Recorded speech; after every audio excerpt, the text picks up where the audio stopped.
রনি, হ্যাঁ কথা একটা চিত্তি কি কথা? ইন্ডিয়ার থালাবাতি বিজয় বলে ইসলাম ধর্ম গ্রহণ করছি। হ আমিও জি ফেসবুক দেই, টিকটক দেই, টিকটক তো হুঁসে না এটা, আর ইউটিউব দেই এটা হাসা কিনা শিউটা আমিও জানি না আসলে। চল আমরা চাই আর হেতের কোটা হেবি। আর আঙ্গ বাংলাদেশ আছে না এত ফটোকপি এটা আসসালামু আলাইকুম। নমস্কার। রে এটা বলে ইসলাম ধর্ম গ্রহণ করছে না বলে। ভাই আমরা তো আপনার খোঁজ করতে আছি। কিসের জন্য? আচ্ছা ভাই, আপনার বলো মুসলমান হয়ে গেছেন। কে কইছে? আর ভাই ফেসবুকে ঢুকলে আপনারা দেই, ইউটিউবে ঢুকলে আপনারা দেই, টিকটক তো এর সংসদ বাইয়ে দিছে। আরে বিষয়টা একবারে সিম্পল। আরে বিষয়টা ইসলাম ধর্ম গ্রহণ করার না।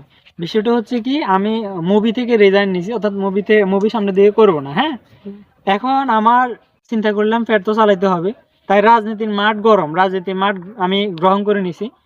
রাজনীতির মাঠে যদি আমি থাকতে হয়, টিকে থাকতে হয়, সকল ধর্মের সাথে মিলেমিশে টিকে থাকতে হবে, নতুবা আমি ভোট পাবো না, ভোট না পারলে পকেট ভরবো না, পকেট না বললে আমি চলবো না, বুঝো?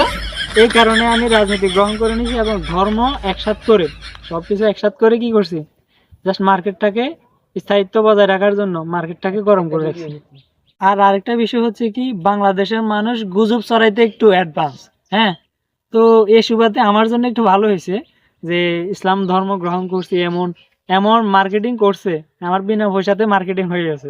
যাই হোক, ভালো হয়েছে।